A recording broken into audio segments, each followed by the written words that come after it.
Bien, pues continuamos con la lectura y comentario del capítulo 4 de La invención de los sexos de Lucy Chia.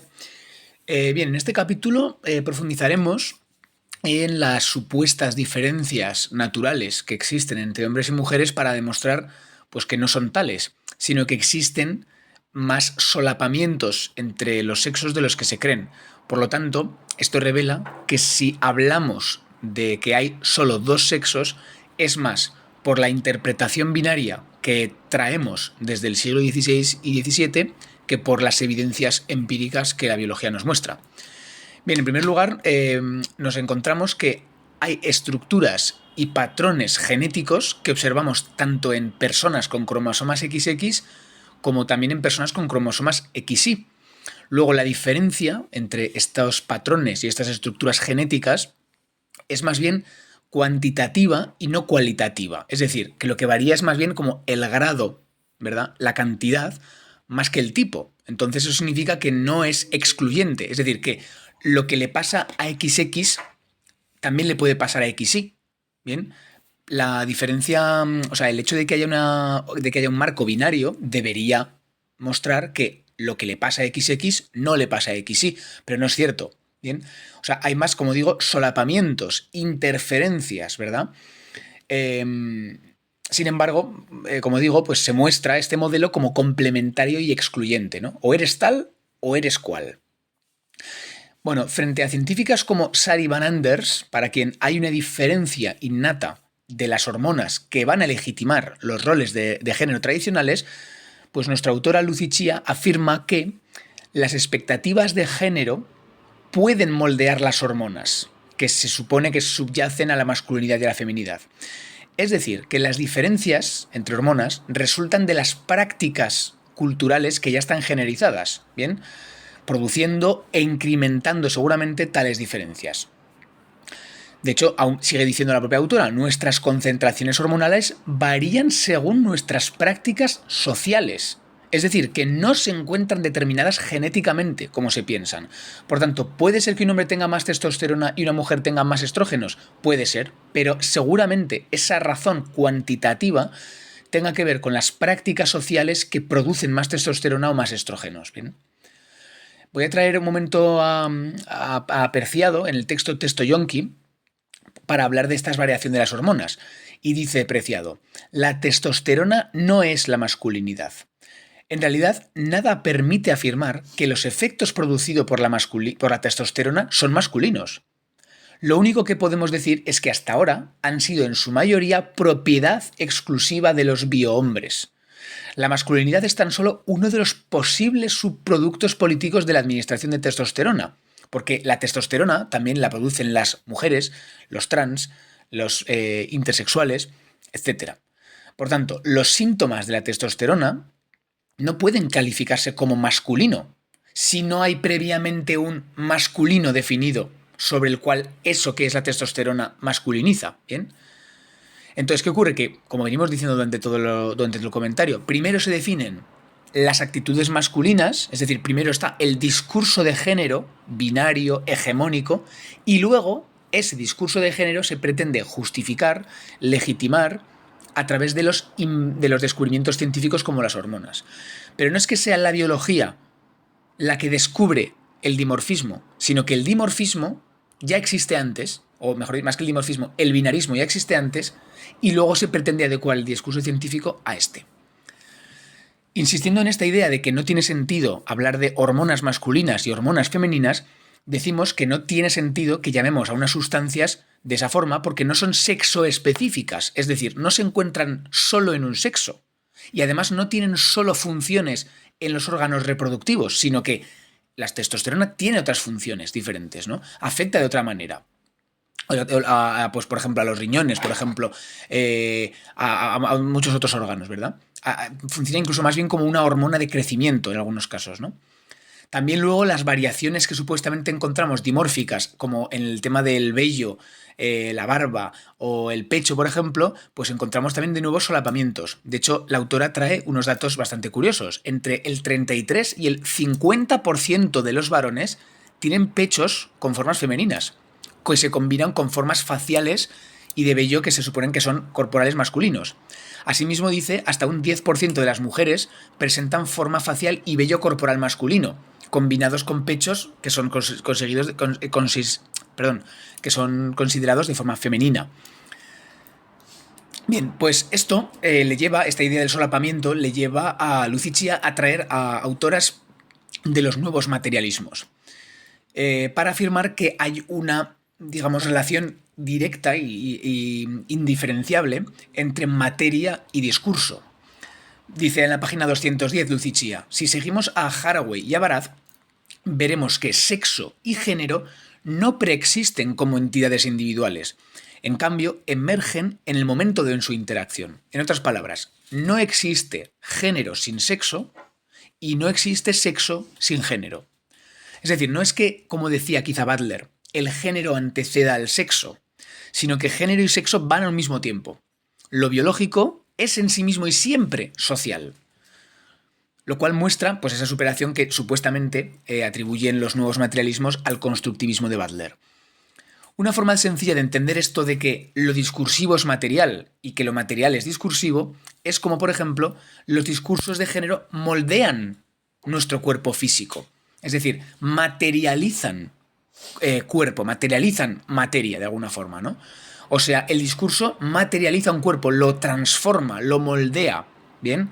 Cambia nuestro cerebro, cambia nuestro vello, cambia nuestra secreción de testosterona. Por tanto, el discurso afecta materialmente a nuestro cuerpo, ¿no? También lo vamos a ver esto en la epigenética, que es una parte muy importante de este capítulo. La epigenética, ahora lo vamos a ver muy en profundidad, básicamente viene a mostrar cómo nuestro organismo materializa genéticamente la experiencia del discurso de género que tenemos. ¿Bien? Vale, Lucia plantea que la epigenética rompe con la idea determinista de los genes. Bien, supuestamente la idea de los genes que expresó Richard Dawkins en El gen egoísta viene a decir que somos un destino escrito en nuestro ADN. Bien, o sea, somos lo que nuestro ADN de nacimiento y por herencia genética nos hizo ser. No podemos cambiarlo. Vale, pues Lucia, de mano de otras autoras y autores, encuentra que somos un organismo en continuo cambio. Bien, para explicarlo sencillamente, vamos a dar una pequeña visión de biología básica, ¿bien? En el núcleo de las células están los cromosomas. Los cromosomas son cadenas de ADN que tienen forma de X o tienen forma de Y, como sabemos bien, ¿no? Vale, pues en estas cadenas de ADN que forman los cromosomas, estas cadenas de ADN están formadas por genes. Estos genes son realmente como segmentos del ADN, ¿bien? Entonces, lo que ocurre es que cada gen que está activo, ¿vale? En el ADN, se traduce en ARN y produce proteínas. ¿Bien? Estas proteínas, algunas de ellas, por ejemplo, serán enzimas, es decir, proteínas que tienen funciones específicas para, por ejemplo, segregar hormonas o para formar órganos. Bien, por tanto, en resumen muy fácil, la activación de los genes en el ADN va a producir unas sustancias o unas sustancias químicas que van a afectar mucho en la secreción de hormonas y en la formación de órganos. Bien, es cierto que todas nuestras células del cuerpo tienen el mismo ADN, esto sí que es cierto, pero no es cierto que todos los genes estén activos en todas las células. Esa activación o desactivación de los genes en cada célula depende de dos cosas: del desarrollo embrionario, es decir, cuando nos estamos desarrollando hay unos genes activos que van a dar lugar a una formación de órganos y otros genes no están activos. Pero también dependen, y esto es lo que es interesante, aquí es donde entra la epigenética, de los factores externos. Bien, voy a poner un ejemplo. En una célula del corazón están activados unos genes, bien, para producir unas proteínas que van a permitir la contracción de los músculos y el bombeo del corazón. En una célula de la piel, los genes del corazón no están encendidos, están apagados. Se activan otros genes que van a producir otras proteínas propias de las funciones de la piel. Entonces, la epigenética es el mecanismo que decide qué genes se activan en las células y qué genes se silencian en las células, ¿vale? Pero es importante entender que el ADN es exactamente el mismo en todas las células del cuerpo, solo que será la activación de los genes lo que sí que depende de la embriología o del exterior. Lo que ocurre es que hasta los años 50, ¿vale? La activación o desactivación de los genes en las células se pensaba que únicamente ocurría en la fase embrionaria, es decir, que nos formábamos embrionariamente, nos formábamos en ese momento de desarrollo y que a partir de entonces ya no cambiábamos. Bien, la activación de los genes ya no podía modificarse, pero esto se ha descubierto que es falso. Es decir, la activación o desactivación de genes en unas células o en otras sigue activo durante toda la vida. O sea que hay una epigenética del desarrollo, ¿bien?, que afecta muchísimo los estímulos externos, por ejemplo, la alimentación, el ejercicio, el estrés, la contaminación, los vínculos sociales, incluso traumas o experiencias afectivas. ¿Bien? Entonces, todos estos factores externos van a funcionar de alguna manera como marcas epigenéticas que van a activar o silenciar genes en tejidos o en órganos que ya están desarrollados. Por lo tanto, y esto es muy importante, los hábitos y las experiencias sociales es que materializan nuestro cuerpo. No es que nuestro cuerpo ya esté formado de una vez y para siempre, sino que lo pueden transformar, ¿bien? Produciendo, como hemos dicho, activando unos genes que producirán unas hormonas que producirán unos cambios en nuestro comportamiento o en nuestro desarrollo físico. ¿Bien? Pongamos un ejemplo. Una persona que come muchos alimentos ultraprocesados puede activar genes que vayan a producir una inflamación crónica en partes de su cuerpo. Una persona que tiene mucho estrés, por unos cambios que tiene, puede generar cambios en sus genes activando o desactivando unos genes que van a producir más cortisol y afectará de alguna manera en su cuerpo. Cuidado, porque esto es lo interesante. Puede que experiencias sociales como la pobreza, la violencia, ¿verdad?, el racismo, el sexismo, puede afectar a la expresión genética, ¿verdad?, relacionada con la salud mental, por ejemplo. Entonces, en resumen, lo que podemos decir es que nuestro cuerpo se materializa, ¿verdad?, se produce nuestro cuerpo material y físicamente por el ambiente. Bien, es cierto que por nuestro desarrollo embrionario, pero también por nuestro ambiente. Entonces, puede que veamos una materia distinta entre hombres y mujeres. Es cierto, podemos verla. Sí, puede que haya un dimorfismo sexual. Puede que haya diferencias entre blancos y negros, sí. Pero esa diferencia que haya, incluso aunque sea material, visible, física, es efecto de la socialización de esos cuerpos. La asociación que han tenido esos cuerpos. Sobre todo en esos términos, ¿no?, de raza y de sexo, que son términos que han estado ampliamente ligados a jerarquías sociales y demás. Vale, puede haber diferencias epigenéticas, como decimos, por las vidas racializadas que han tenido algunas personas o sexualizadas. Pues sí, evidentemente. Y pueden heredarse estas experiencias que han tenido los hombres o las mujeres racializadas o sexualizadas. Pues claro que sí, que pueden heredarse, ¿verdad? Experiencias como el hambre, la violencia, la exclusión que han tenido, pues pueden heredarse genéticamente, ¿verdad? Bien, Lucy Chia va a traer a dos autoras, Noella Davis y Lisa Wiesel, para mostrar cómo esta idea de la herencia epigenética puede funcionar. Bien, Noella Davis dice, la herencia epigenética puede significar que al nacer en el estigma social, un individuo puede estar genéticamente preparado para responder a un ambiente estresante aunque no haya vivido eso. Bien, es decir, la naturaleza se habría moldeado respecto de la forma en la que ha vivido esas personas. O por ejemplo, Lisa Wiesel dice algo así con respecto del estrés. Dice, el estrés puede afectar a la formación material en la gestación. Bien, entonces, la manera en la que se gesta, la manera en la que el niño nacerá y se desarrollará genéticamente en la fase embrionaria, puede verse afectado por los niveles de estrés que epigenéticamente va a afectar al cuerpo de la madre, ¿no? Básicamente, las actitudes sociales hacia un individuo se vuelven químicas y hormonales, ¿verdad? Por tanto, la respuesta del individuo es molecular, es comportamental, ¿no? Vale. Las razones de que los actos puedan ser químicas y hormonales, pero a causa de la influencia social previa que moldea la materia de nuestro cuerpo, eso es lo que de alguna manera podríamos llamar neomaterialismo, ¿vale? ¿Qué ocurre? Que aquí es donde está la trampa de lo que algunos discursos racistas y sexistas se basan y dicen, mira, es que una mujer tiene un cuerpo distinto, tiene unos pensamientos distintos, un negro tiene unos pensamientos distintos y un hombre tiene unos pensamientos distintos. Es que la diferencia es obvia. Lo que no pueden ver estos discursos esencialistas es que los cuerpos llegan a ser distintos. ¿Bien? ¿Por qué? Por todas las experiencias sociales que se inscriben, materialmente y genéticamente en sus cuerpos. O sea, la epigenética es fundamental, ¿bien? Porque los esencialistas pueden basar en la biología su sexismo y su racismo, pero obvian el tema de la epigenética, que mostraría cómo las estructuras de poder producen desigualdades biológicas. Vale. Para concluir con esto mostraría una diferencia estadística. Es cierto, puede que haya más mujeres predispuestas a trabajar en trabajos de cuidados. Puede que haya más hombres de tal. Pero los términos estadísticos no son términos causales. Bien. Que haya más hombres que hagan algo o que haya menos mujeres que hagan algo no significa que porque son mujeres hagan eso. Bien.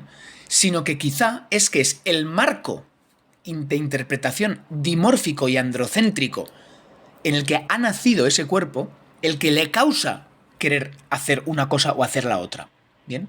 O sea, es el marco de interpretación de género el que hace posible esa estadística. Es decir, sí, hay más mujeres que estudian enfermería. ¿Por qué? Por la matriz de género hegemónica que materializa sus cuerpos, determina sus deseos y determina sus intereses para que así lo quiera, para que así lo desee. Vale. Siguiendo con el tema de epigenética, me pregunté si la epigenética, al activar o desactivar genes, entonces el gen que masculiniza al cuerpo, el gen SRI, si también puede verse afectado por la epigenética. Es decir, puede ser que no todas las células de un cuerpo masculino sean masculinas. Si el gen SRI está activo en todas las células, entonces los hombres son hombres en todas las células.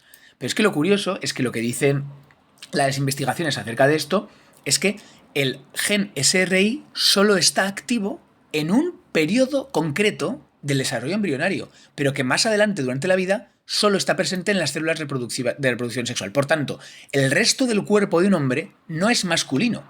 O sea, cuando, por ejemplo, las técnicas de determinación del sexo utilizan una PCR para determinar el gen SRI, realmente lo estarían encontrando únicamente en las gónadas, pero no en la piel, no en la nariz, no en los ojos, no en el pelo. O sea que yo realmente no soy hombre en esas otras partes del cuerpo, más que en las aquellas que embrionariamente produjeron los testículos, produjeron los conductos de Wolf y atrofiaron los conductos de Miller para producir supuestamente unos órganos de reproducción masculinos, ¿no? O unos órganos de reproducción, mejor dicho, de espermatozoides. Bueno, al margen de esta idea de que la epigenética transforma la idea de ser fijamente de una manera o de otra, vamos a encontrar situaciones en las que no es tan simple la determinación sexual en base a los cromosomas, ¿verdad? XXXY. Vamos a nombrar 4 excepciones que son muy llamativas a la hora por la que se puede, digamos, pues desmitificar esta idea del dimorfismo sexual en los cromosomas. La primera de ellas sería que hay hombres que tienen cromosomas XX. Supuestamente los hombres siempre tienen cromosomas XY. Y eso es incambiable, no se puede cambiar. Pero no, es que existen hombres con cromosomas XX. Porque en el proceso de meiosis, que es la división de cromosomas que ocurre en los espermatozoides, para que un espermatozoide porte un cromosoma X o porte un cromosoma Y, es decir, estas células solo tienen un cromosoma, que es el que aportarán después al óvulo, pues puede ser que haya espermatozoides que el gen SRI, que siempre está localizado, supuestamente, en el cromosoma Y, pues se desprenda y se pegue al cromosoma X. Entonces, puede haber un espermatozoide que sea de cromosoma X, que vaya al óvulo, pero que tenga el gen SRI, que es típico del cromosoma Y. O sea, puede ser que se haya translocado. Entonces, ¿qué pasaría? Que el gen SRY activaría todos los procesos de desarrollo de masculinización, activaría otro tipo de gen, activaría otras proteínas y daría lugar a la masculinización, la formación de los conductos de Wolf, la atrofiación de los conductos de Müller, la formación de los testículos, la producción de testosterona, etcétera, etcétera. Entonces, pero sería cromosómicamente XX. ¿Bien? Entonces, ¿es un hombre o es una mujer? Vale, otro caso sería mujeres que tienen cromosomas XY, porque no se activó el gen SRI. Recordemos que en el cromosoma Y se encuentra el gen SRY, que es el encargado de todo este proceso que acabo de decir. Bien, pues para que SRY se exprese en el momento justo del desarrollo y desencadene todo el proceso, tienen que funcionar ciertas enzimas y otros genes distintos, pero puede ser que no ocurra. Puede ser que el gen SRY no logre expresarse adecuadamente. Entonces, aunque tenga cromosomas XY, el gen SRY no actuaría, por tanto no se masculinizaría el cuerpo. Y como durante la pubertad los testículos también segregan estrógenos, se feminizaría el cuerpo. Tercer caso, puede haber mujeres con XY porque no funcionan los receptores de las células a la testosterona. Puede ser que haya esta idea de la insensibilidad a los andrógenos, es decir, una persona tendría cromosomas XY, tendría un gen SRY que funcionaría, que daría lugar a los conductos de Wolf, a los testículos, que producirían testosterona, pero ¿qué ocurre? Que da la casualidad de que los receptores de las células llamados RA, ¿vale? Los receptores RA no funcionarían. Entonces, la testosterona que segregan los testículos, las células no la recibirían. Por tanto, no se masculinizaría el cuerpo. Sería una mujer con cromosomas XY. Otra fórmula, la última, la más típica dentro de la intersexualidad, que serían hombres o mujeres, ¿verdad? Con cromosomas XX. ¿Por qué? Porque una enzima no funciona bien. Este es el llamado síndrome, que ahora reflexionaremos acerca del síndrome de hiperplasia suprarrenal congénita, ¿vale? Afecta, como digo, a ambos sexos. La cuestión es esto importante. Hay unas glándulas, las suprarrenales, encima de los riñones, que producen ciertas hormonas esteroides, ¿vale? Como por ejemplo cortisol, aldosterona y andrógenos, lo que estaría la testosterona. Lo que ocurre aquí es que si estas glándulas suprarrenales, si en ellas hay una enzima que no funciona, que sería normalmente suele ser la 21-hidroxilasa, pues no se produciría el cortisol suficiente.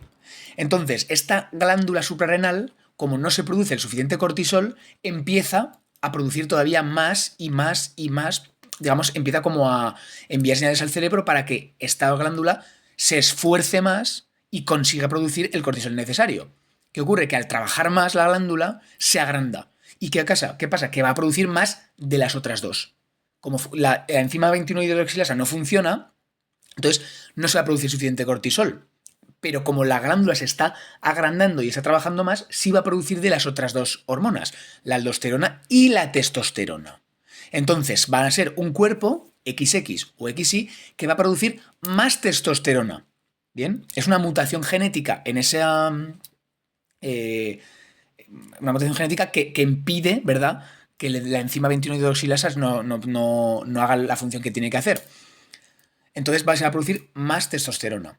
¿Qué ocurre? Que esto es muy importante, que en XY, en las personas XY, no es problemático que una persona XY tenga demasiada testosterona, porque básicamente, al parecer, nunca está de más que un niño tenga más testosterona de lo normal. Puede que afecten algunas cosas, pero no se le va a aplicar correctores hormonales, porque simplemente pues, será más masculino, y eso nunca es demasiado malo, ¿verdad? Sin embargo, en XX, es decir, en niñas que tienen excesos de andrógenos, ahí encontraríamos un problema. Un problema porque no se estaría entrando dentro de nuestro esquema binario. Encontraríamos a niñas que desarrollarían ciertos desarrollos corporales masculinos, ¿verdad? Porque tendrían un exceso de testosterona. Entonces, ahí es donde entrarían las terapias de hormonamiento, las terapias incluso de cirugía, porque pueden desarrollar clítores grandes, porque pueden desarrollar vello, porque pueden etcétera, etcétera, ¿no? Lo que ocurre es que esto demuestra que, aunque haya mutación genética en ambos casos, ¿verdad?, no es visto igual en ambos casos. ¿Por qué? Por el marco binario en el que está inscrita esta situación, que cuestiona que exista mujeres masculinas, pero no cuestiona que haya hombres masculinos. Lo curioso es que nos damos cuenta que se llama síndrome, se llama enfermedad, se llama anomalía, aquello que no cuadra con la norma. Pero es que la norma no se encuentra biológicamente. La norma está puesta antes. Vamos a profundizar un momento en esto. Toda esta explicación, como decimos, parte ya de que existe un binarismo. Ya hay un binarismo antes, porque las mutaciones no crean otro sexo igual de válido. O sea, es decir, ¿por qué las personas con XX hombres no son otro tipo de sexo? Porque tienen que ser una mutación, porque tiene que ser una enfermedad, porque hay menos. ¿No será básicamente porque lo que se ha puesto que hay más es una norma previamente establecida? La mayoría o minoría de algo depende de lo que previamente se ha puesto como lo que va a ser, lo que se va a medir. Si tú mides otra cosa, la mayoría o minoría cambia. Básicamente yo me pregunto que ¿por qué no imaginar que los intersexuales sean una especie distinta, ¿no? Muy valorada, porque tiene ambos sexos, o diferente, o única, que sean más atractivos, que sean más interesantes, que gobiernen, quiero decir, ¿por qué no ha sido así, no? Pues porque se estableció un criterio binario a partir de un momento, por unas exigencias sociales y económicas concretas, ¿verdad? Esas exigencias capitalistas que fueron legitimadas por los estados, importantísimo, esos estados que exigían a los cuerpos de esas sociedades que tuvieran un binarismo a nivel legal. Se les exigía que fueran reconocidos legalmente como hombres o como mujeres, ¿verdad? Debido a un contexto económico concreto que forzaba la reproducción de la fuerza de trabajo. Bien, pues todo este contexto económico estatal se combina con el momento científico. Los científicos no hacen ciencia fuera de la sociedad, sino que parten de la existencia de que existen ya dos sexos, porque el Estado y la economía lo ha exigido antes, bien, al poner el criterio en la reproducción. Entonces la ciencia lo que va a hacer es legitimar a nivel científico lo que el Estado y el capitalismo ya ha hecho. La religión también. Lo que vemos es que religión, ciencia, Estado y economía son 4 elementos legitimadores del dimorfismo sexual, que van hacia el mismo camino. Hay que pensar que también hay esencialismo, incluso también dentro de las personas intersexuales y dentro de las personas trans. Porque si lo hay en las personas cis, también lo hay en las personas trans y en las personas intersexuales. O sea, no podemos señalar únicamente el esencialismo de las personas intersexuales cuando dicen, no, no, es que yo de pequeño ya sabía que era un hombre, o ya sabía que era una mujer, o no, no, aunque a mí me hormonaran de esta manera, yo realmente era un hombre. Claro, es que este esencialismo pecamos todos de él. O sea, hemos nacido en el esencialismo, ¿no? Todos reproducimos estereotipos y es un poco injusto exigirle únicamente a las personas que más han sufrido por esos estereotipos que se desprendan de ellos, mientras las personas cis los podemos seguir reproduciendo de forma impune, ¿no? De hecho, la autora más adelante nos va a hablar de este esencialismo en el seno del propio movimiento LGTB y esto es muy interesante. Básicamente dice Lucy Chia que el feminismo y el movimiento LGTB, que digamos triunfó a partir de los años 80, como esa esencialización del feminismo radical de los años 70, no problematizó en ningún momento la idea de la presociabilidad. Es decir, decían, bueno, a ver cuánto hay de sexo y cuánto hay de género, asumiendo que lo sexual es lo previo a lo de género, ¿no? Claro, imaginemos que yo digo, a nivel como para criticar el esencialismo, ¿no? Digamos, yo tengo una propia identidad de género, independiente de todo lo demás, ¿no? Lo que yo deseo es lo que yo deseo, yo soy yo mismo y nada más. Claro, pero yo me pregunto, ¿y cómo desarrollo esos deseos? ¿Qué pasa? ¿Que mi cerebro es como único? ¿Que mi identidad de género y mi orientación sexual dependen desde la infancia más pura y más neutra? ¿Que no estoy influido por absolutamente nada de mi alrededor? ¿No será que estamos como desplazando el dimorfismo a un polimorfismo, ¿verdad?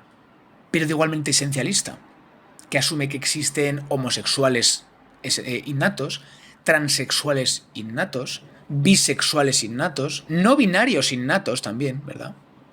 O sea, el problema es la idea del innatismo, ¿no? Bien, vamos a terminar mostrando lo que me parece interesante de cómo esto afecta a la producción de la materia, como hemos dicho antes, ¿no? No es que la materia no exista y solo haya género, solo haya discurso. No es que las hormonas no hagan nada, o no es que el cerebro de los hombres y las mujeres no tenga algún tipo de diferencia.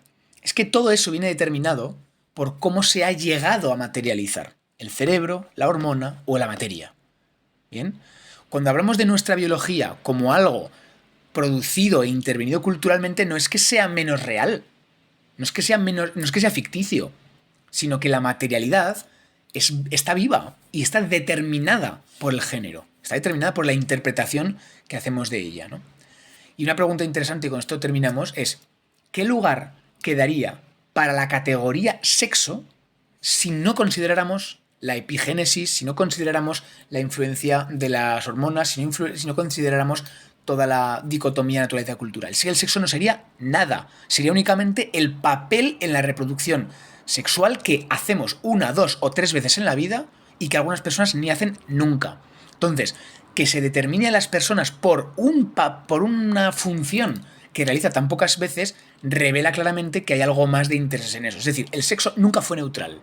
La determinación del sexo nunca fue neutral. Por eso la autora nos propone utilizar diferentes criterios en la medicina, diferentes al sexo, para la farmacología o los métodos preventivos, que sean, por ejemplo, criterios como el peso y la altura. ¿Bien? Porque son criterios que no van ligados a una función sexual. ¿Bien? Una función que fue, sin olvidar, una función social. ¿Bien? O sea, no hay sexo sin la función social del sexo, básicamente. ¿Bien? No hay sexo sin género. Voy a leer 2 citas y terminaremos la lectura de este gran libro. La propuesta de la autora sería que debemos desandar la idea de vínculo causal entre genitalidad e identidad, entre identidad y rol, entre rol y sexualidad, entre sexo y género, entre biología y conducta, entre cerebro y mente. Y al final acaba diciendo la autora, muy interesante, dice: comparto más con una persona cis heterosexual que no tiene una vivencia determinista, esencialista o biologicista de su identidad y sexualidad, que con una persona lesbiana que asume que nació así, mujer y lesbiana, y que se definió en un periodo crítico postnatal de una vez y para siempre. Vale, pues hasta aquí. Muchas gracias por escuchar. Un saludo y nos vemos pronto.